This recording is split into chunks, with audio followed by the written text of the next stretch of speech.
सहनाववतु सहनौ भुनक्तु सह वीर्यं करवावहै तेजस्विनावधीतमस्तु मा विद्विषावहै। ओम शांति शांति शांति। वैदिक जीवन पद्धति की इस कक्षा में आप सभी का हार्दिक स्वागत है।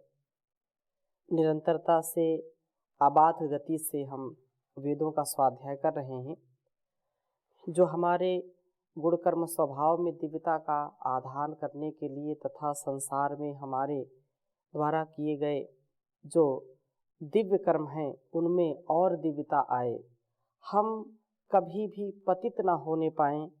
जो हमारे पूर्वजों ने, हमारे ऋषियों ने, हमारे महापुरुषों ने जिस जीवन की कामना की थी और उस कामना को उन्होंने फलीभूत किया, उनका जीवन संसार के उत्कर्ष के लिए, कल्याण के लिए हुआ।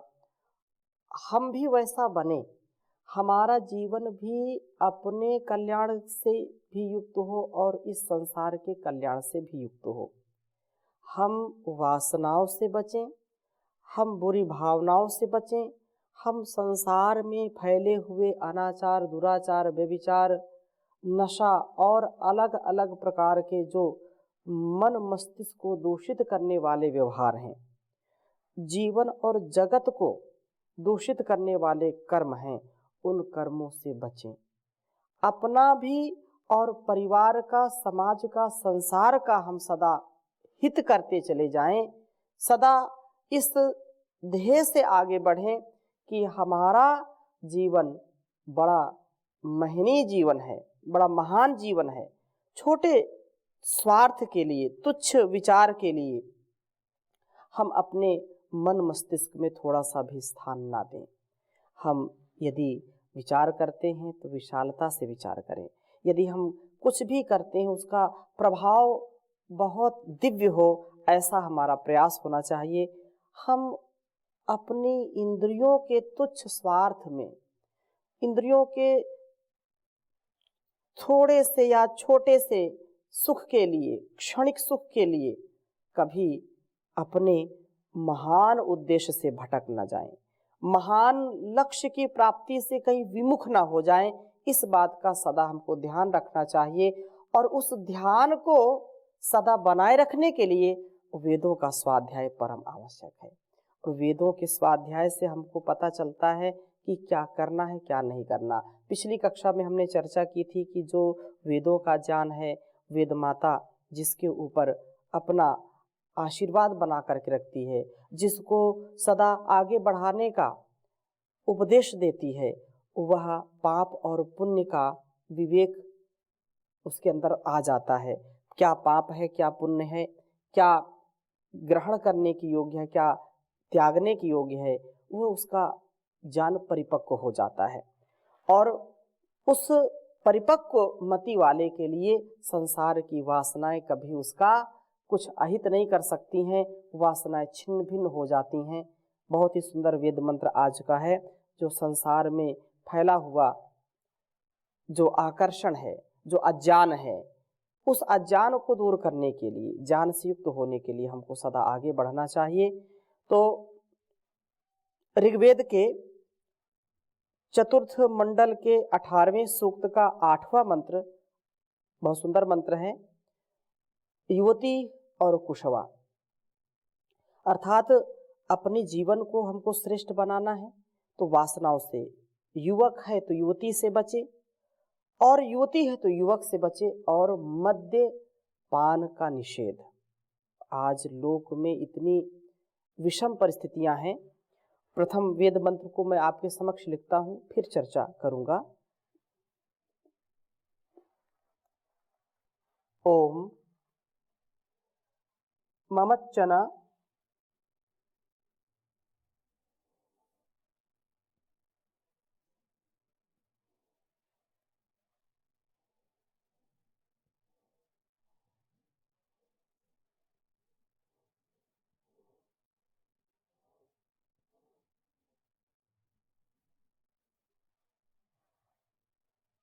त्वा युवती ही।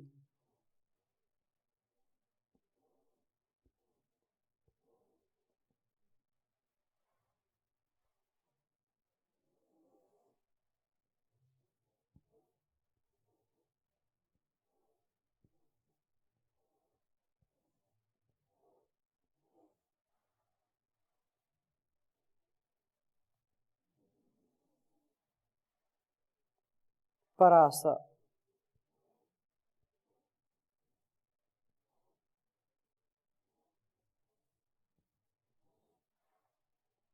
ममच्चन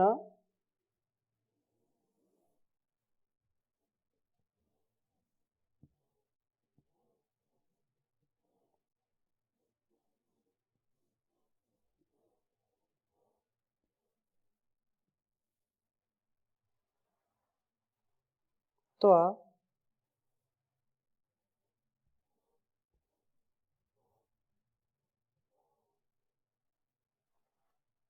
कुशवा जगार।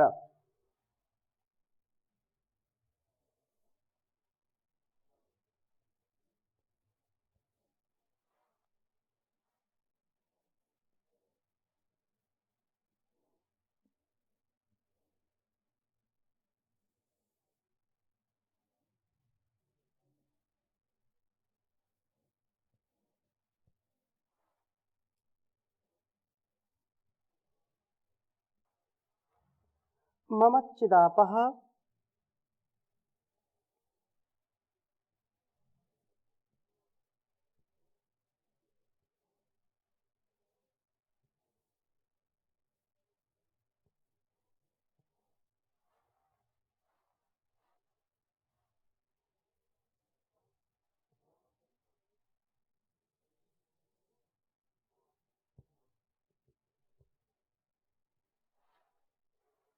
शिशवे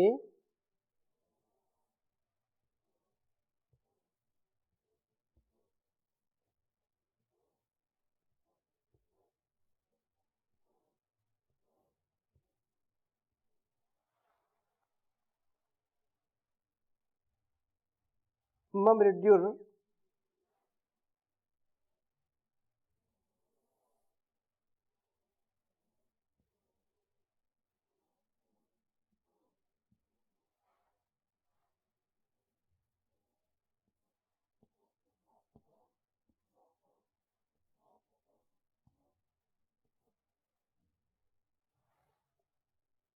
ममच्चिदिन्द्रः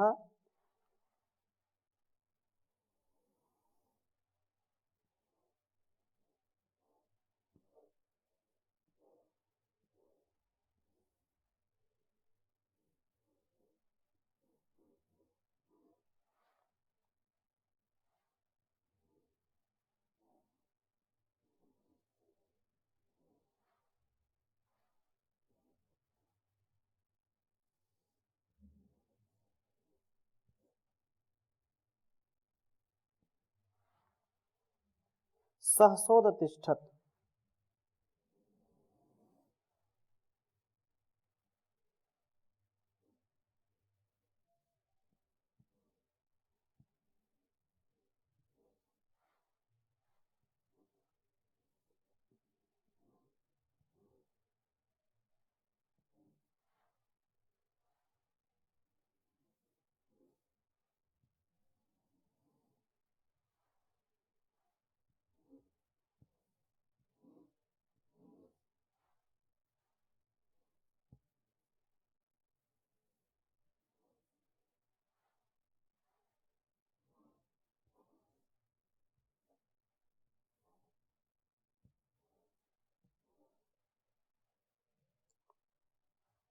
ऋग्वेद के चतुर्थ मंडल के 18वें सूक्त का यह 8वां मंत्र है।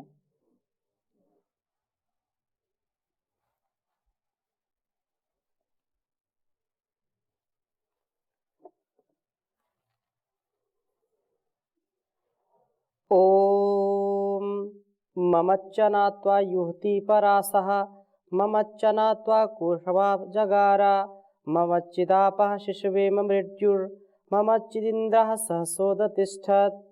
ओम ममच्चना त्वा युवती परासा ममच्चना त्वा कुशवा जगारा ममच्चिदापः शिशवे ममृड्य ममच्चिन्द्रः सहसोदतिष्ठत्। वर्तमान परिस्थितियों में आज जो समाज का दृष्टिकोण है, समाज की जो विषम स्थितियां हैं, उसमें यह बहुत ही सुंदर वेद मंत्र आपके समक्ष प्रस्तुत है। जैसे पिछले वेद मंत्रों में हमने पढ़ा था कि पाप क्या है, पुण्य क्या है, इसका हमको ज्ञान होना चाहिए। और इस बात का परिज्ञान जब तक नहीं होगा तब तक हमारा जो उद्देश्य है, हमारा जो ध्येय है, हमारी जो मंजिल है, जो हमारा लक्ष्य है, वहां तक हम पहुंच नहीं सकते। इस बात का वेद जान देता है। इसलिए प्रस्तुत मंत्र में सर्व महान पापों को उल्लेख करते हैं कि हे जीव, ममच्चना, मदमस्त अवस्था का अनुभव करती हुई जो अवस्था होती है, युवक हो या युवती हो, एक युवा स्त्री या युवा पुरुष त्वा मान के चलें कि तुझे परा आशा, धर्म के मार्ग से परे फेंक देती है या फेंक देता है। उसके जो सौंदर्य से विकृत मानसिकता का प्रादुर्भाव होता है, जो विचित्र परिस्थिति उत्पन्न हो जाती है, उससे मुग्ध हुआ हुआ जो व्यक्ति होता है, जो साधक होता है, जो धर्म का पथ जिसने चयन किया है, उससे वो पतित हो जाता है। इस प्रकार से निश्चय से ममच्चना, निश्चय से मद अर्थात नशे वाली, मद को पैदा करने वाली, कुशवा कुत्सित सबो यस्याः, अत्यंत अशुभ सब उत्पत्ति वाली यह जो शराब है, जो मद्यपान है, यह भी व्यक्ति को निगल जाती है। त्वा तुझे जगार, निगल जाती है। व्यभिचार व सुरापान ही दो महान पाप है, अर्थात इनसे बड़े कोई पाप नहीं है। यदि हमको समाज को, अपने राष्ट्र को सुंदर बनाना है, सफल बनाना है, सजग बनाना है, अपने जीवन में भी यदि उन्नति पाना है, तो इन दोषों से सदा हमको दूर रहना चाहिए।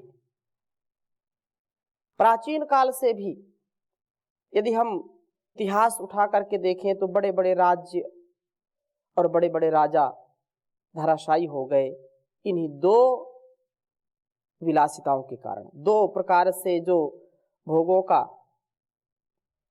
सुंदरी और सुरा। तो यही यहां पर चर्चा है। चाहे स्त्री हो या पुरुष हो, यदि स्त्री ब्रह्मचारिणी है, स्त्री यदि अपने शील का रक्षण करने वाली है, चरित्रवान है, पुरुष चरित्रवती है स्त्री, तो कभी भी उसको कोई संसार में पतित नहीं कर सकता है।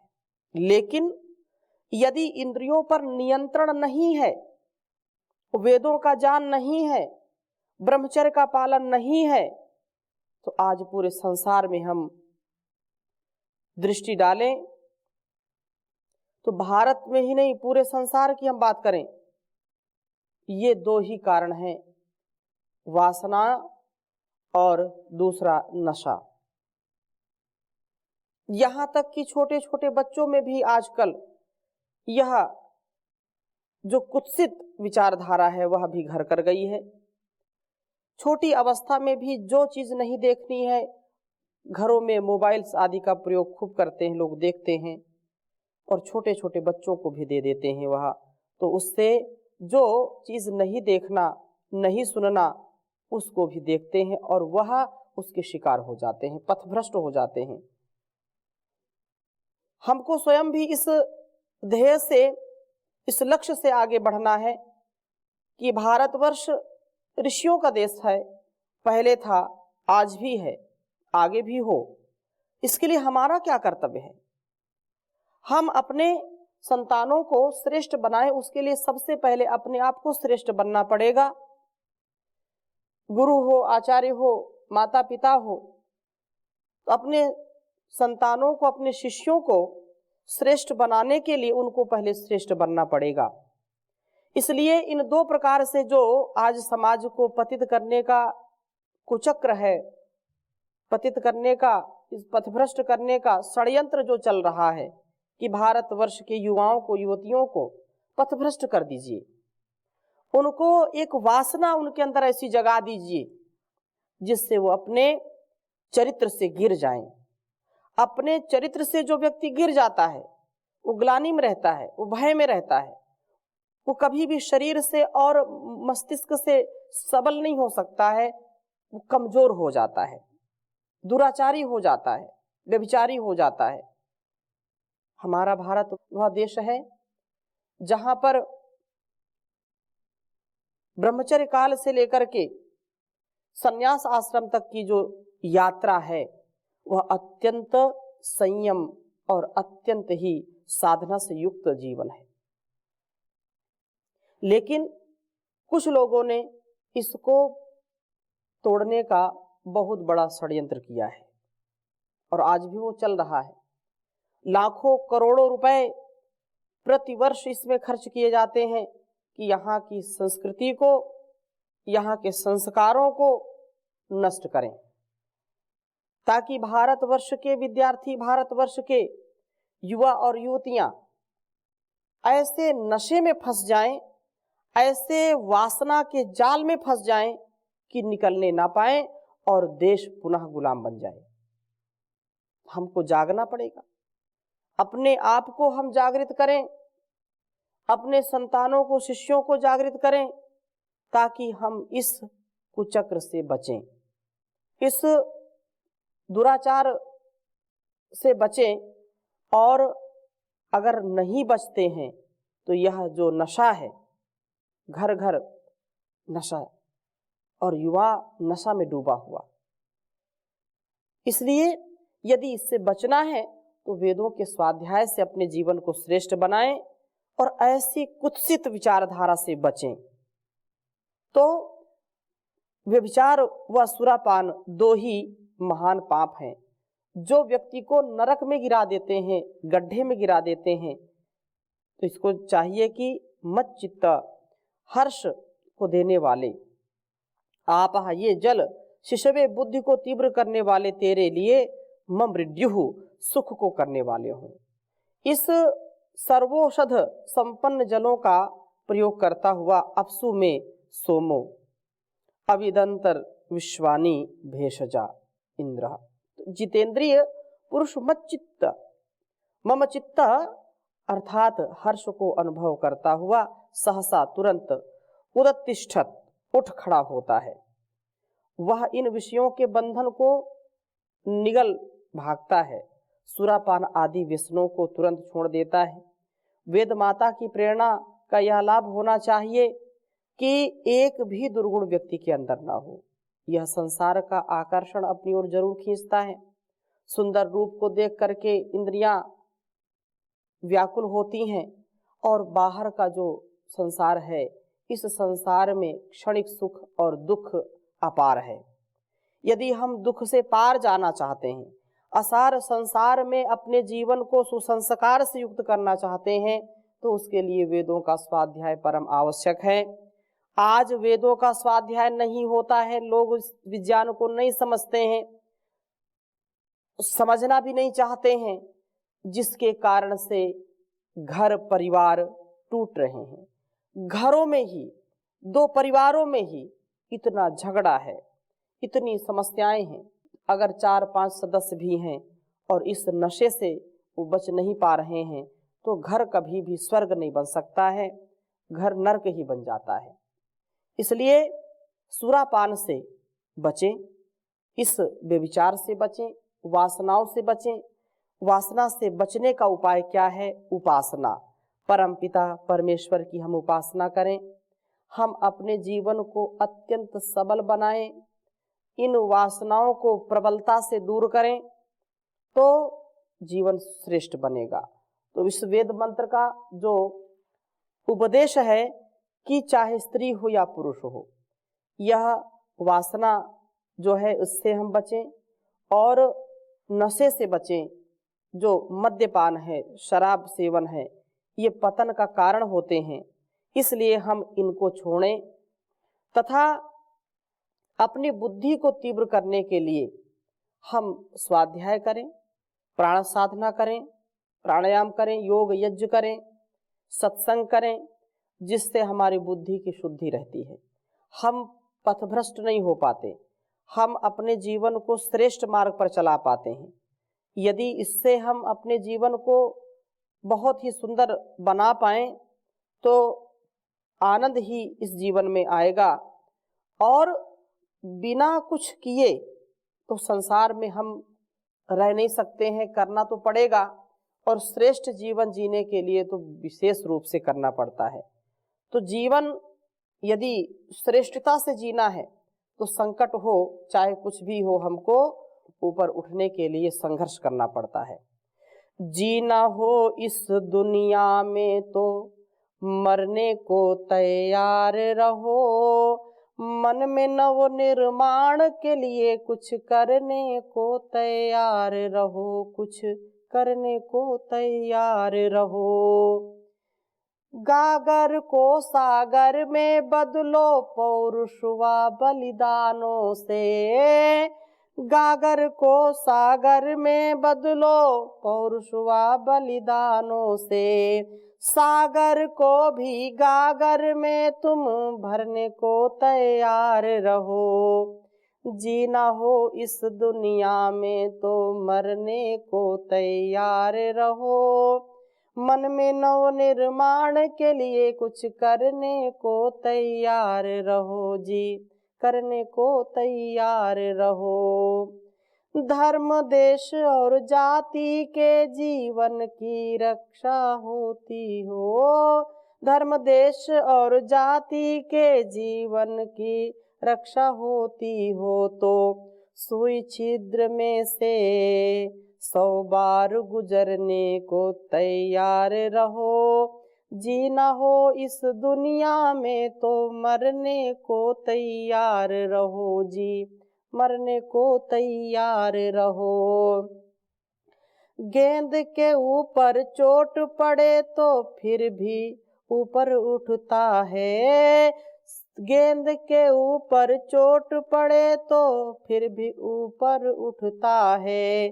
संकट सह कर के हर हाल उभरने को तैयार रहो। जीवन जीना है इस दुनिया में तो मरने को तैयार रहो, तुम मरने को तैयार रहो। बिना तुम्हारे कौन हरेगा दुखड़े इस दुखियारी के, बिना तुम्हारे कौन हरेगा दुखड़े इस दुखियारी के। भारत माता की विपदाएं हरने को तैयार रहो। जीना हो इस दुनिया में तो मरने को तैयार रहो जी, मरने को तैयार रहो। जो भी कीमत पड़ी चुकानी भारत की रखवाली में, जो भी कीमत पड़ी चुकानी भारत की रखवाली में, पाँव छुरे की धार के ऊपर धरने को तैयार रहो। जीना हो इस दुनिया में तो मरने को तैयार रहो। मन में नव निर्माण के लिए कुछ करने को तैयार रहो। जिंदा रखना शान वतन की पहला फर्ज हमारा है, जिंदा रखना शान वतन की पहला फर्ज हमारा है। इस खातिर इसकी खातिर पथिक मौत भी वरने को तैयार रहो। जीना हो इस दुनिया में तो मरने को तैयार रहो जी, मरने को तैयार रहो। तो संसार का उपकार करना हम सबका परम कर्तव्य है और इस दृष्टि से हम नशे से बचें, अपने आप को नशे से बचा लें, ब्रह्मचर्य से युक्त जीवन जिएं, वासनाओं से बचाएं, उपासना से जीवन युक्त हमारा हो, इस दृष्टि को सदा ध्यान में रखना चाहिए। और इस दृष्टि को सफल करने का उपाय है परमात्मा की शरणागति, परमात्मा की सन्निधि। इसलिए हम उसका गुणगान करें और उससे यह कामना करें कि मुझको दुर्गुण दुर्व्यसनों से बचाएं और नशे से बचाएं, वासनाओं से बचाएं। तो वासना से बचने का उपाय है ईश्वर स्तुति, प्रार्थना, उपासना। हे जान रूप भगवन हमको भी जान दे दो, करुणा की चार छींटें करुणा निधान दे दो। हे जान रूप भगवन, वो हमको जान भी देता है, वो कृपा सिंधु है और अपनी दया का वह जब हमारे ऊपर प्रभाव दिखाता है तो हम निसंदेह पवित्र से पवित्र जीवन जीने के लिए तैयार हो जाते हैं। हम अपनी इंद्रियों को नियंत्रण में रखें, युवाओं को अपने ब्रह्मचर्य का पालन और नशे से दूर रहने का वचन देना चाहिए। संकट कितना भी विकट हो तो भी हमको घबराना नहीं चाहिए। वेदों का स्वाध्याय नित्य करें, माता पिता गुरु आचार्यों की सेवा करें, राष्ट्र के लिए, इस संसार के लिए हमारा क्या कर्तव्य इसका भी विचार करें। और जब बड़ा उद्देश्य होता है तो हम तुच्छ स्वार्थ में, तुच्छ इस वासना में गिरते नहीं हैं, पतित नहीं होते हैं। तो हम इस प्रकार से अपने आप को बचाएं तो बहुत सुंदर जीवन होगा। इन्हीं शुभकामनाओं के साथ आज की कक्षा को यहीं पर विराम देंगे। शेष चर्चा अगले मंत्र के साथ अगली कक्षा में करेंगे। ओम शांति शांति शांति।